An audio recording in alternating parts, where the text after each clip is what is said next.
Okay, so let's start the FR pre-June 2026 mock और इसको solve करते हैं। आई नो हम थोड़ा सा लेट हो गए हैं, लेकिन it's better late than never. So let's start. Requirement please पढ़ती हैं एक बार। जी, in accordance with IS2 inventories, what is the correct carrying amount of Nordics cost work in progress inventory as at 30th September 20x3? Right, so inventory के बारे में we know that कि हमने इन्वेंट्री को रिकॉर्ड करना है lower of cost and energy, and it's a very basic and very easy standard जो हम लोगों ने ऑलरेडी भी पहले काफी दफा पढ़ा होता है। F2 में पढ़ा होता है, F3 में पढ़ा होता है, यहाँ पे हम तीसरी दफा उसको पढ़ रहे होते हैं। So let's see what the scenario is stating, please. At 30th September 20x3, Nordics Co had inventory 120 units of work in progress, which had cost 18,600 to produce. It estimated that each unit would cost $15 to complete and that each unit would then sell for $190. Direct selling costs are estimated at 2% of revenue. Okay, so we know that कि इनकी जो cost है वो 18,600 है। ठीक है, अब ये मैं स्क्रैच पैड यूज कर लेता हूँ, ठीक है, ताकि यहाँ पे हम लोग इजीली कैलकुलेशंस कर सकें इसकी। सो स्क्रैच पैड पे हम आए, यहाँ पे सबसे पहले तो मैं इसकी कॉस्ट लिख लेता हूँ। Cost is 18,600। अच्छा, स्क्रैच पैड पे आपको अगर कैलकुलेशन करनी है तो you don't need to follow the format, आप कुछ जैसे इजी हो आप वैसे करोगे। अच्छा, अब मुझे एनआरवी निकालनी है। एनआरवी के लिए I need the selling price. Total जो यूनिट्स हैं जी, कितने यूनिट्स हैं? 120. 120 यूनिट्स हैं और estimated selling price is 190। So if we multiply this, तो 120 इंटू 190 कितना आ जाएगा जी? साथ में कैलकुलेटर खोल लेते हैं। सो इट्स 120 इंटू 190, ये आ जाएगा जी 22,800। ठीक है, Yes. अब देखो वो एक जीरो मेरे से कम डरा है तो मुझे पता है एक जीरो एक्स्ट्रा आएगा। अच्छा, उसके बाद क्या कह रहा है कि इसके अलावा it is estimated that each unit would complete 15 to complete, मजीद तक इसको कंप्लीट करना है तो वो 15 की कॉस्ट है, यानी कॉस्ट टू कंप्लीट है वो। ठीक है, Yes. सी टू सी लिख देता हूँ, cost to complete. So 120 unit से एंड पर यूनिट कंप्लीशन की कॉस्ट है 15, तो 15 इंटू 120। 15 इंटू 120, तो कैलकुलेटर पे क्लिक करेंगे। 1800. 120 इंटू 15 इज 1800। Yes. ओके, तो 1800 हम यहाँ से माइनस कर लेंगे। एंड उसके अलावा उसने कह दी सेलिंग प्राइस भी है जी। डायरेक्ट सेलिंग कॉस्ट है एस्टिमेटेड 2% ऑफ रेवेन्यू। ठीक है, सो सेलिंग एक्सपेंसेस रेवेन्यू था इसका 22,800, तो 2,800 का 2%। ठीक है, सो अगर वो हम निकालेंगे तो 450. 22,800 का 2% इज 4,560। ठीक है, तो अगर मैं यहाँ पे इसकी एनआरवी निकाल लूँ, एनआरवी क्या आ जाएगी? That would be 22,800 minus 1,800 minus 4,560। अच्छा, ये वाला जो कैलकुलेटर है इसको यूज करना थोड़ा सा मुश्किल होता है। ठीक है, तो ये प्लीज जरा ध्यान से इसको यूज करना। सो 22,800 माइनस 1,800 माइनस 4,560। सर तो जीरो नहीं आएगा, आपने 20% ले लिया, 2% लेना है। ओह सॉरी, 456 हो जाएगा फोर जी। Five G. ठीक है, तो इसको हम एडिट भी नहीं कर सकते ना इसमें। सो 22,800 माइनस 1,800 माइनस 456। 20544। 456 इज 20544। अब हमने तो लोअर पे रिकॉर्ड करा था, तो इन दोनों में से लोअर क्या है? कॉस्ट लोअर है 18,600, तो इसका जो आंसर बनेगा दैट इज ऑप्शन ए। ठीक है, जी। Moving on to the next question, let's see. हाँ जी, प्लीज पढ़ें। What is Bright Star Co's net cash flow from operating activities for the year ended 31st December 20x4? Okay, एक और चीज जो मेरे जहन में आई थी, मैंने बतानी थी सबको, वो ये था कि जो इंटरेस्ट पेड है वो कैश फ्लो के फॉर्मेट में फाइनेंसिंग एक्टिविटीज में जाएगा। ठीक है, इनिशियली पहले हमारा जो फॉर्मेट था उस फॉर्मेट के accordingly it use to be under the operating activities, लेकिन अब अकॉर्डिंग टू IFRS 18 जो हमारा नया स्टैंडर्ड है, उसके अकॉर्डिंगली इंटरेस्ट पेड को हम लोग ट्रीट करेंगे फाइनेंसिंग एक्टिविटीज में। ठीक है, सो यहाँ पे वो पूछा ऑपरेटिंग एक्टिविटीज से कितना नेट कैश फ्लो है। जी पढ़ते हैं। हाँ जी, पढ़ते हैं जरा जल्दी से। Brightstar Co. is preparing its statement of cash flows for the year ended 31st December 2024 using the indirect method. The following information has been obtained in relation to the year. ठीक है, अब इंफॉर्मेशन जो है उसमें क्या क्या उसने बताया हुआ है, और हम यहाँ पे सीधा सीधा एक काम करते हैं, कैलकुलेटर खोलते हैं, उस पर सॉल्व भी कर लेते हैं। तो सबसे पहले तो ऑपरेटिंग प्रॉफिट हमारे पास आ रहा है विच इज 150,000, हम लिख लेते हैं। ऑपरेटिंग प्रॉफिट के बाद डेप्रिसिएशन है 20,000, वो इसमें ऐड हो जाएगी। डेप्रिसिएशन के बाद हमारे पास क्या आ रहा है जी, लॉस ऑन डिस्पोजल 5,000, वो भी ऐड हो जाएगा। उसके बाद हमारे पास है इंक्रीज इन इन्वेंट्री, तो इन्वेंट्री का इंक्रीज हम लोग माइनस करते होते थे, सो इट वुड बी -8,000। अच्छा, इसके कैलकुलेटर का ये भी मसला है, एक दफा बैक स्पेस करोगे सारा जाएगा। ध्यान से लिखना, 150,000 प्लस 20,000 प्लस 5,000 -8,000। उसके बाद हमारे पास आ रहा है जी डिक्रीज इन रिसीवेबल्स 12,000 का, वो हम ऐड कर लेंगे। फिर आ रहा है जी इंक्रीज इन पेबल्स 3,000 का, वो भी हम ऐड कर लेंगे। और उसके बाद आ रहा है इनकम टैक्स पेड और इंटरेस्ट पेड। इंटरेस्ट पेड तो मैंने अभी आपको बताया यहाँ पे आएगा नहीं, और इनकम टैक्स पेड हम 22,000 यहाँ से माइनस कर लेंगे। तो जब इनका टोटल करेंगे तो ये आ जाएगा जी 160,000। This is the net cash flow from operating activities. ठीक हो गया। अब कुछ लोग ये भी करेंगे कि इंटरेस्ट पेड को यहाँ से माइनस कर देंगे। ऑब्वियसली अगर इंटरेस्ट पेड माइनस करोगे तो आपका ये आंसर गलत हो जाएगा। Moving on to question number 3, let's see. हाँ जी मिस, प्लीज पढ़ें। Which of the following statement is correct? On 1 January 20X1, Coral Co received a government grant to part fund the purchase of depreciating asset. Coral Limited recognized the grant received as deferred income and recognized grant income in the years 31st December 20X1 and 31st December 20X2. In the year ended 31st December 2003, Coral Co. received another grant. It then decided that government grants related to assets should be presented netted off against the carrying amount of the asset as this provided more useful information to investors. तो मतलब वो किस method के through चल रहे हैं, वो जो हम एसेट में से ग्रांट को माइनस करके नेट एसेट रिकॉर्ड करते हैं, ठीक है। तो वो पूछा इसमें से करेक्ट क्या है, लेट्स सी, ऑप्शन ए पढ़े जी। The presentation of grant received in 20X1 should not be changed. The new presentation method should apply only to the grant received in 20X3. नहीं, ये हम लोगों ने अपनी अकाउंटिंग पॉलिसी चेंज की है, ठीक है। तो अगर अकाउंटिंग पॉलिसी हम चेंज करते हैं तो उसको हमने कहा था IS 8 के अकॉर्डिंगली इसको रेट्रोस्पेक्टिवली आपने ट्रीट करना है। तो ये कह रहा है कि सिर्फ X3 वाली को चेंज करना है। X3 वाली तो ऑब्वियसली चेंज होगी, लेकिन X1 वाली भी चेंज होगी। सेकंड पढ़े जी, option A is not the answer, option B पे आते हैं। The change in presentation is a change in accounting policy, and a prior year adjustment should be reported in the statement of changes in equity in 20X3 financial statements. That's it, तो इसका answer is option B. Moving on to the next question, question number 4, let's see. हाँ जी पढ़ें। How should Eagle Corp treat the bankruptcy of the customer when preparing the 20X4 financial statements? अच्छा, अब customer bankrupt हुआ है, तो इस bankrupt का जो सीन होता है वो नॉर्मली आपका IS 10 events after the reporting date वाले में आता होता है, ठीक है। तो देखते हैं जी, ईयर एंड हमारा है 31st 2024 का, ऊपर ईयर एंड बताया हुआ है, पढ़ें जरा। On 31st December 20X4, Eagle Co's draft statement of financial position reports net assets of 4 million. Hmm. Included in this is a receivable of 20,000 from a customer who entered bankruptcy on 20 January 20X5. The customer had been suffering from financial difficulties for several months. However, Eagle Co was unaware of this at 31st December 20X4. The Eagle Co's financial statements are authorized for issue on 15th February 20X5. Right, तो financial statements और authorised on 15 February, year and 31st दिसंबर था।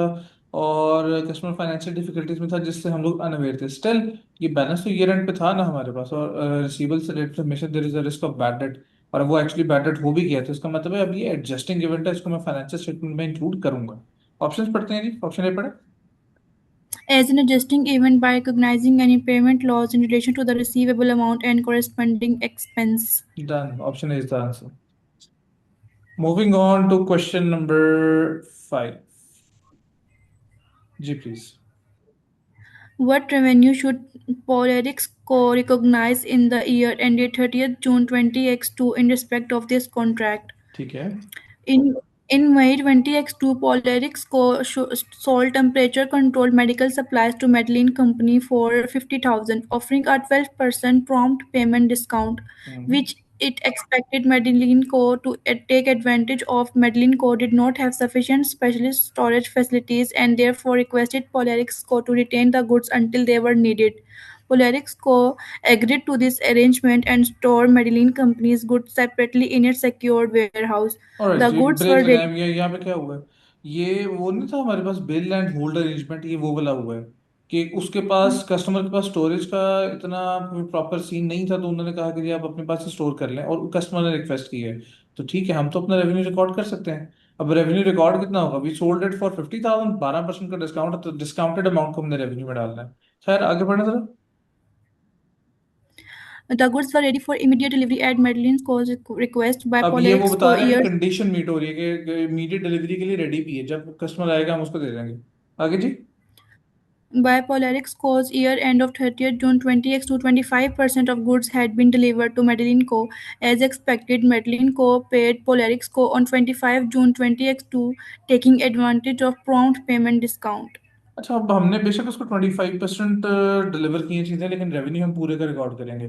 और पूरे का हम किस वजह से रिकॉर्ड करेंगे? बिकॉज यहाँ पे जो है हमने कस्टमर को तो बिल कर दिया हुआ है पूरा, और उसने पेमेंट भी हमें कर दी है, नंबर वन। और मेनली यहाँ पे ये कॉन्सेप्ट है कि हमने रिस्क एंड रिवॉर्ड जो है वो ट्रांसफर कर दिए हुए, कंट्रोल ट्रांसफर हो गया हुआ है, ठीक है।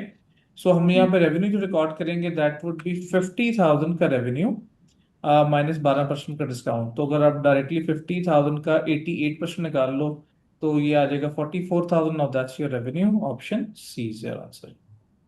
अब यहाँ पे मिस्टेक जो कॉमन होगी वो क्या होगा?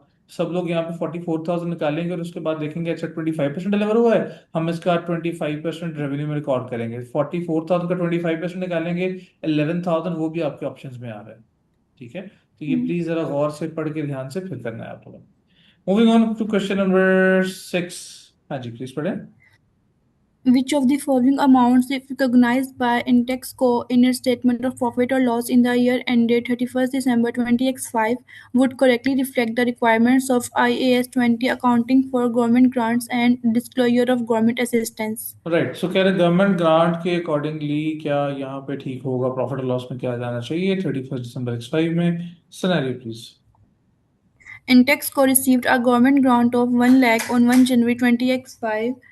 The government was awarded to support the company's salary cost over the next 2 years and is conditional upon the company employing 4 new trainees each for a period of 2 years. Intexco ठीक है, employed four मतलब new हमने trainees. 4 lakh, जिनसे 1 लाख हमें मिला है, और हमने 4 लोगों को जॉब पे रखना है अगले 2 साल के लिए, ठीक है जी। फिर जी। Intexco employed 4 new trainees on 1 April 2025 and they remained employed at its year end of 31st December 2025. Hmm. Intexco recognized salary cost of 90,000 during the year relating to the new trainees. अच्छा, क्या होगा जी अभी यहाँ पे? हमने जो training higher की हैं, कब हायर किए हैं? 1st April 2025. 1 अप्रैल 2025 को, ठीक है। तो अगर 1 अप्रैल 2025 को आपने ट्रेनिंग हायर किए हैं, तो इसका मतलब है ये पूरा साल तो आपके पास नहीं रहे, Yes. ठीक है। कितना अर्सा आपके पास रहे हैं जी? 8 months नहीं, अप्रैल से है ना। सो अप्रैल से अगर दिसंबर तक हम काउंट करें, दीज आर 9 मंथ्स, or ठीक है। 9 months. 9 मंथ्स वो हमारे पास जॉब पे रहे हैं, ठीक हो गया। अब हमें हंड्रेड Yes. थाउजेंड मिला है कितने साल के लिए? Uh, 2 years के लिए. 2 इयर्स के लिए। तो 100,000 divided by 2, that's Hmm. 50,000 per year. Yes. और 50,000 भी इंटू 9/12 करें जरा, 37500. तो 37,500 हमारे पास इनकम रिकॉर्ड करना है, ठीक है। अब जो हमने नए एम्प्लॉयज रखे हैं उनको हमने सैलरी कितनी देनी है? Uh, ये लिखा हुआ है ना, सैलरी कितनी देनी है? 90,000 की, 90,000. ठीक है। अब जी. एक तो 90,000 की सैलरी है जी ड्यूरिंग द ईयर, ठीक है। तो 90,000 हमारा एक्सपेंस है, माइनस 37,500 हमारी इनकम है। नेट ऑफ किया, 52,500. हमारा जो नेट सैलरी एक्सपेंस बनेगा वो कितना बनेगा? 52,500। वो जिस तरह आप Hmm. एसेट और लाइबिलिटी को ग्रांट के लिए ऑफसेट कर लेते थे, आप इनकम और एक्सपेंस को भी ऑफसेट कर सकते हो। सो इसका answer would be option. Clear? Yes. Moving on, आगे चलते हैं क्वेश्चन नंबर 7 पे। जी please. What amount should be recognized in Delta Co's financial statements for the year ended 31st December 2024 in relation to inventory and exchange differences? अच्छा, अब ये On one inventory और exchange दोनों का इसने कंबाइन किया है यहाँ पे सवाल। देखते हैं जी। On 1 November 2024, Delta Co purchased items of inventory on credit from a supplier based in another country. Delta Co's functional currency is in dollars and supplier's functional currency is paisa.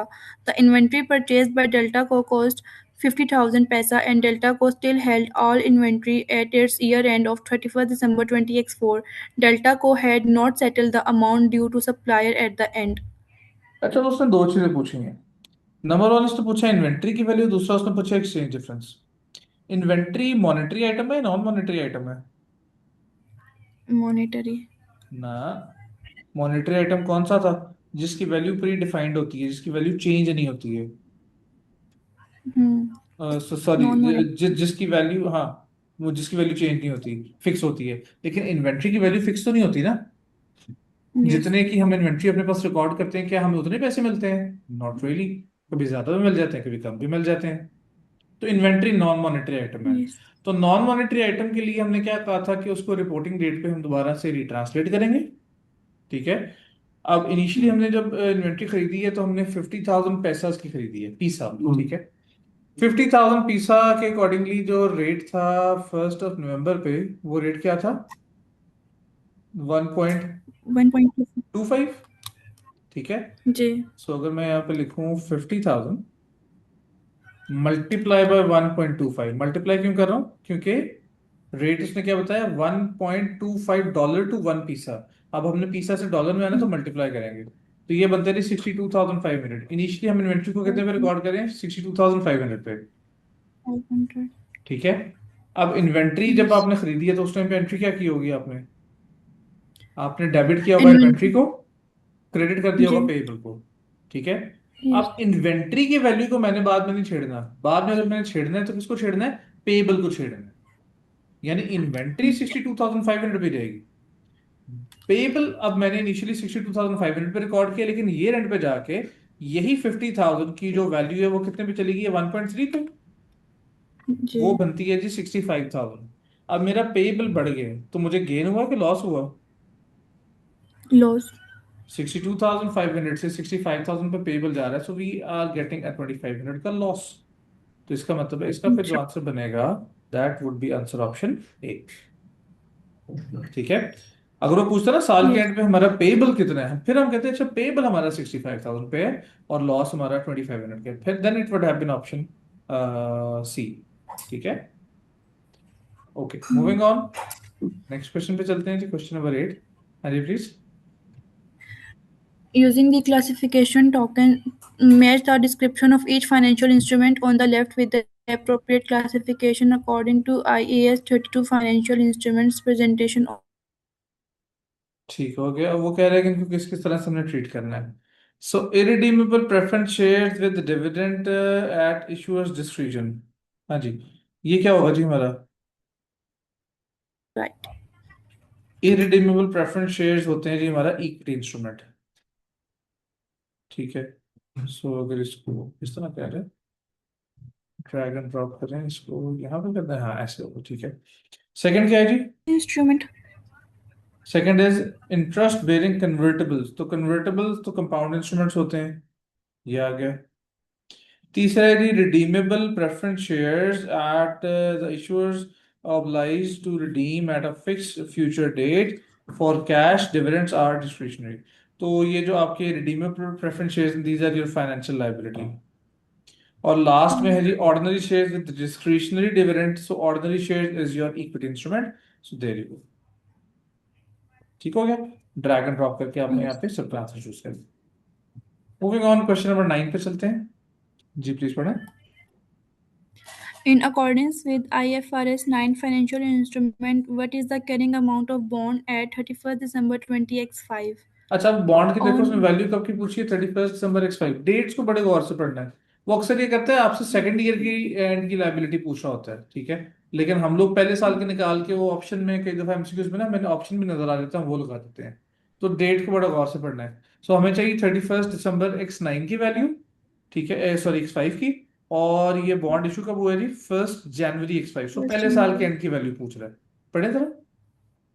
On 1st January 20X5, Zenith Corp paid 480,000 to acquire a 4-year bond with a nominal value of 500,000. अच्छा, अब यहाँ पे क्या Interest हुआ? at bond 5. हमने खरीदा है। Bond खरीदा है तो इसका मतलब दैट्स अ फाइनेंशियल एसेट। ठीक है। और फाइनेंशियल एसेट कौन सा वाला? ये डेट इंस्ट्रूमेंट है। ठीक है जी। अच्छा, अब हमने जो Yes. बॉन्ड्स खरीदे हैं उनकी नॉमिनल वैल्यू 5 लाख है, लेकिन हमने पे कितना की है? 480,000। तो इसका मतलब है इनिशियल इन्वेस्टमेंट में 4,80,000 रिकॉर्ड करूंगा। ठीक है। Hmm. नॉमिनल इंटरेस्ट 5 लाख पे लगेगा, क्योंकि ऑब्वियसली वो नॉमिनल होता है। अच्छा, आगे पढ़े जी। Hmm. Interest at 5% is payable in arrears each 31st December and effective interest rate is 7%. The bond is held within a business model whose objective is to hold the asset to collect contractual cash flows, and the cash flows represent solely payments of principal and interest. तो ये basically ये जो आखिरी इसने line लिखी है कि bond वो मेच्योरिटी तक अपने पास रख रहा है और प्रिंसिपल इंटरेस्ट दोनों ही लेगा, बताना ये चाह रहा है कि हमारे जो क्राइटेरियाज हैं वो मीट हो रहे हैं। दो क्राइटेरिया है ना। एक हमारा जो टेस्ट था, एक टेस्ट था एंटिटी बिजनेस मॉडल टेस्ट था, जो कि कहता था मेच्योरिटी तक अपने पास रखेंगे। दूसरा था contractual cash flows characteristics test, जो कहता था पूरे पैसे लेंगे। तो दो यहाँ पे टेस्ट मीट हो रहा है, तो अमोर्टाइज कॉस्ट पे चल रहा है। मैं कैलकुलेटर पे सॉल्व कर लेता हूँ। So initial value 480,000। ठीक है। प्लस इसका 7% इंटरेस्ट लगना है। अब 7% इंटरेस्ट अगर मैं निकालूं 480,000 का, तो इसको कर लेता हूं मैं 1.07, डायरेक्टली मल्टीप्लाई करके ऐड कर रहा हूं। वो बना 513,600। माइनस करना है इसमें से नॉमिनल इंटरेस्ट। अब नॉमिनल इंटरेस्ट है 5% ऑफ 500,000, तो 5 लाख का 5% इस 25,000। जब वो माइनस करूंगा तो साल के एंड पे मेरे पास इसकी वैल्यू आएगी 488,600, and this should be my answer. ठीक हो गया। Yes. वन मोर थिंग, जब मैं ब्लैंक में कोई भी आंसर लिख रहा हूँ तो देखो मैं कोई भी कॉमास नहीं लगा रहा। ठीक है, वैसे तो ये कॉमा एक्सेप्ट भी नहीं करता। अगर मैं कॉमा डालने की कोशिश करता हूँ देखा है, कहते हैं the input does not match the expected format. लेकिन अगर कभी एक्सेप्ट कर भी ले आपको नहीं डालना कॉमा। ठीक है। मूविंग ऑन, क्वेश्चन नंबर 10 पे चलते हैं जी। हाँ जी, please. How should Broadcock account for the legal case at 31st December 2007? Again On year 1 and July identify करना जरूरी है। ईयर एंड इज 31 दिसंबर 7। ठीक है। और वो पूछा कि इस केस को किस तरह ट्रीट करना है। जी please. On 1st July 20X7, a delivery truck driven by a Roadco employee caused an accident and injured a third party. At Roadco's reporting date of 31st December 20X7, a legal case brought by the injured party against Roadco is ongoing. Roadco's lawyer advised there is 70% likelihood that Roadco will be found legally liable. The best estimate of the damages payable is 250,000.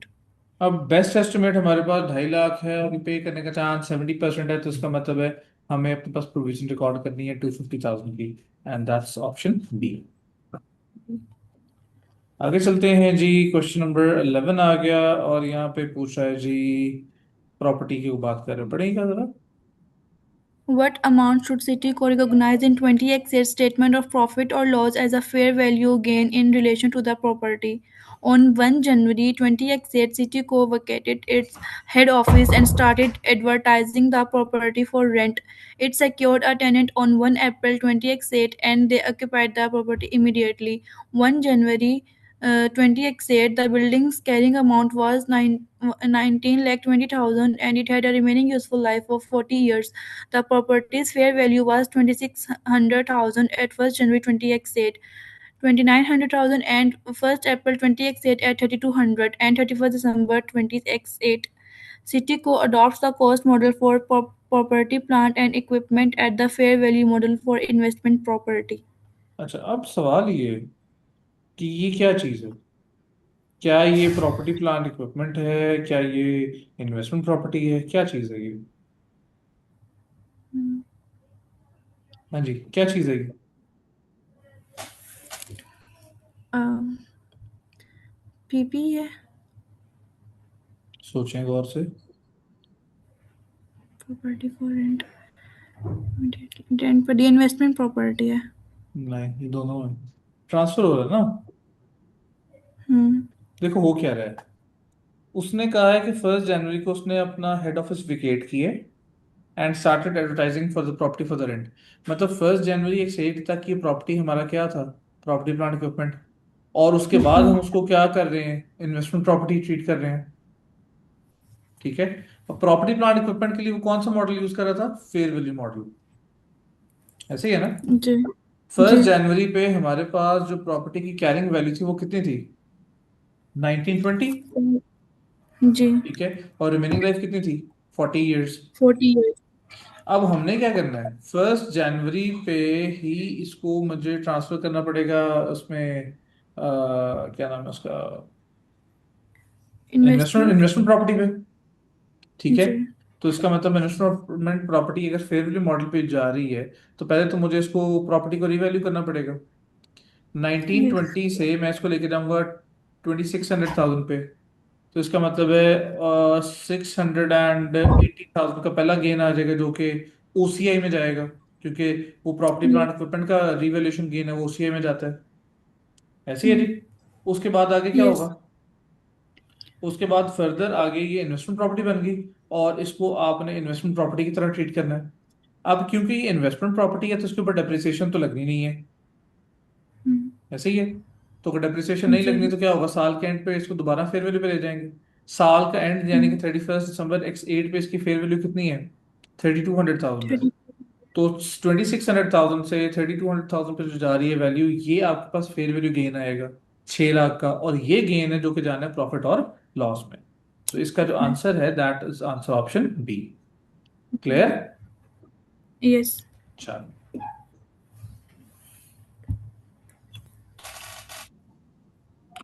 So let's move to the next question number 12। हाँ जी, please पढ़ें। Which statements regarding the measurement of the vines and grapes correctly reflect the requirements of IAS 41? ठीक है। Agro farm cook owns vines on which it grows grapes. सही है। Options पढ़ें। Grapes are measured at fair value less cost to sell. At the point of harvest, the vines are measured at cost less depreciation. अच्छा, अब grapes जो हैं, grapes तो हमारा agricultural produce है। ठीक है। तो एग्रीकल्चरल प्रोड्यूस को तो हम ऑब्वियसली रिकॉर्ड करेंगे at fair valueless cost point of harvest. ठीक है। और हार्वेस्ट होने के बाद वो क्योंकि इन्वेंट्री बन जाएगी, फिर हम उसको रिकॉर्ड करेंगे lower of cost and NRV. ठीक है। और ये जो हमारे पास वाइन है, वाइन बेसिकली जो बेल होती है जिसपे अंगूर लगते हैं, उसकी बात हो रही है। अब वाइन जो है वो एक सर्टेन पॉइंट तक खुद ग्रो करती है, उसके बाद उसमें फर्दर ग्रो नहीं करना होता, लेकिन स्टिल उसके ऊपर ग्रेप्स लगते हैं। तो वाइन जो है, ग्रेप वाइन, उसको हम कहेंगे ये हमारा बेरर प्लांट है। ठीक है। अब बेरर प्लांट्स के बारे में हमने डिस्कस किया था कि इसको IS 41 डील नहीं करता, बल्कि इसको IS 16 डील करता है, प्रॉपर्टी प्लांट एंड इक्विपमेंट। तो ठीक है, इसको हम लोग कॉस्ट पे रिकॉर्ड करेंगे और इसको डिप्रिशिएट भी करेंगे। ठीक है। सो ऑप्शन बी तरह पढ़े। Grapes are measured at cost at the point of harvest. The vines are measured at fair value less cost to sell. तो कह रहे जी कि grapes are made at harvest, wines are made, नहीं, wine को फिर इसको सेल पे तो मेजर नहीं करना। तीसरा जी। Both grapes at the point of harvest and vines are measured at fair value less cost to sell. नहीं, ये भी गलत कह रहे हैं। तीसरा जी। Grapes at the point of harvest are measured at lower of cost and NRV. The गलत, vines are measured क्योंकि हमने कहा है हार्वेस्ट के at टाइम पे तो इसको आपने रिकॉर्ड करना है at fair less cost to sell, और बाद में lower of cost to energy पे जाना है। तो इसका मतलब है ऑप्शन बी सी डी गलत है, इसका answer is option A. Clear.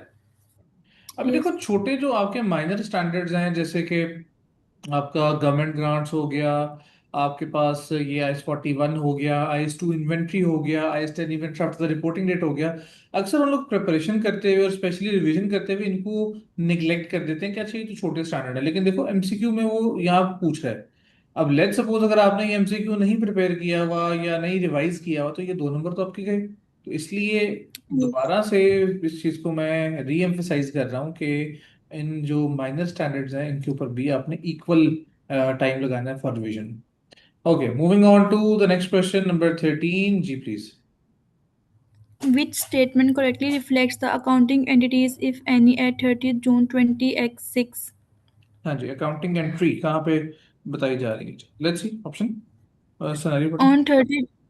On 30 June 2006, Mid-Coast Management approved a plan to sell an owner-occupied property, and it met the criteria to be classified as held for sale. ठीक है।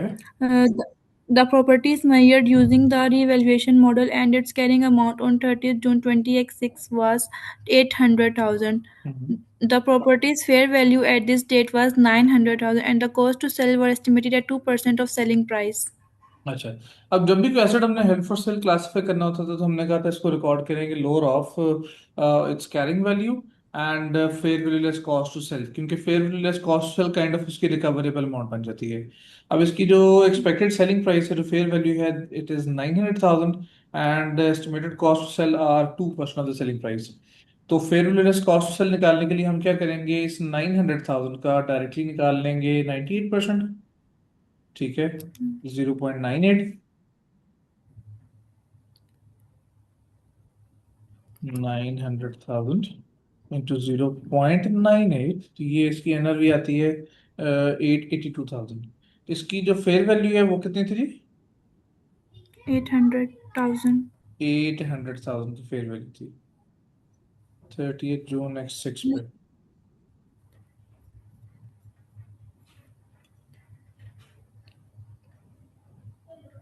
Life के बारे में इसने कुछ बताया?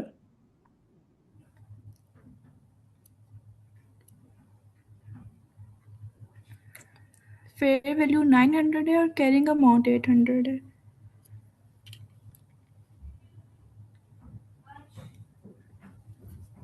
कैरिंग अमाउंट 800,000 है ना इसकी, ठीक है।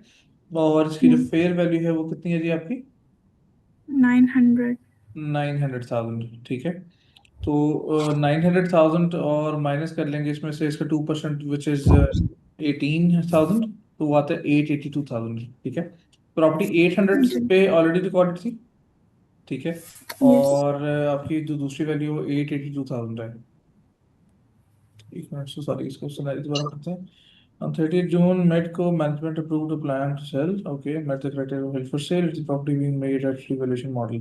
अच्छा, प्रॉपर्टी रिवैल्यूएशन मॉडल पे है, ठीक है। तो रिवैल्यूएशन मॉडल पे तो पहले इसको हम रिवैल्यू करेंगे, ठीक है। 800 से प्रॉपर्टी जाएगी 900 पे, तो 800 से 900 पे जाते हुए आपके पास गेन आ जाएगा कितने का? 100. 100,000 का। और उसके बाद हम इसको रिकॉर्ड कर लेंगे fair value less cost to sell पे, विच इज 882,000। तो 900 से जब 882 पे लेके आएंगे तो वो 18,000 का लॉस आ जाएगा, और वो लॉस कहाँ जाएगा? प्रॉफिट और लॉस में। तो यहाँ पे बेसिकली पहले 100,000 का गेन आएगा एंड देन फिर 18,000 का लॉस आ जाएगा। अच्छा, अगर ये नॉर्मल वाले हालात होते तो नॉर्मल वाले हालात में हम इसको fair value less cost to sell पे लेके ना जाते, क्योंकि वो हायर था और ऑलरेडी कैरिंग वैल्यू 800,000 थी, वो लोअर थी। लेकिन क्योंकि ये रिवैल्यूएशन मॉडल है तो पहले आप इसको रिवैल्यू करोगे, रिवैल्यू करके फेयर वैल्यू पे लेके जाओगे, ठीक है। वो जो गेन है उसके में जाएगा, एंड उसके बाद आप उसको कंपेयर करोगे the new value and lower of the new value and the fair value less cost to sell, which is 882,000। तो इसका आंसर फिर ऑप्शन सी बनेगा। आगे चलते हैं जी क्वेश्चन नंबर 14 पे। जी please. Which statement best reflects the requirement of IFRS 13 fair value measurement? Hmm. OEC owns a property that it measures at fair value in accordance with IFRS accounting standards. OEC is unsure whether it should determine the fair value using an observable market price for a similar property in the same location, adjusted for differences. Method 1, by discounting its future cash flow projections relating to the property using the rate at which it could obtain borrowings. Method 2. तो इसके लिए फिर ज्यादा जो preferable है वो कौन सा मेथड है? इसका प्रेफरेबल मेथड है ऑप्शन मेथड 1, क्योंकि मेथड 1 में वो कह रहे थे जो सिमिलर प्रॉपर्टी की प्राइसेस हैं वो यूज करेंगे, लेकिन जो मेथड 2 है उसमें कह रहे हैं कि जो फ्यूचर कैश फ्लोज हैं उनको डिस्काउंट करेंगे प्रेजेंट वैल्यू पे। तो लिखा है future cash flow projection related to the property at the rate using the rate at which should be borrow. तो वो कह रहे हैं ये तो इनपुट लेवल 3 है, तो हमने प्रायोरिटी देनी होती है इनपुट लेवल 1 को। इनपुट लेवल 1 क्या होता है? एक्टिव मार्केट की प्राइस, जो कि यहाँ पे अवेलेबल नहीं है। तो फिर हमने इनपुट लेवल 2 पे जाना होता है, और इनपुट लेवल 2 यहाँ पे हमें नजर आ रहा है मेथड 1 में। सो मेथड 1 हम इसको यूज करेंगे यहाँ पे। सो हम कहेंगे method 1 is appropriate because it uses level 2 rather than input level 3। So answer would be option B. B. ठीक हो गया? Question Yes. नंबर 14 के बाद लास्ट जो इसका एमसीक्यू पे चलते हैं। एमसीक्यू नंबर 15, लेट्स सी क्या कह रहा है जी प्लीज।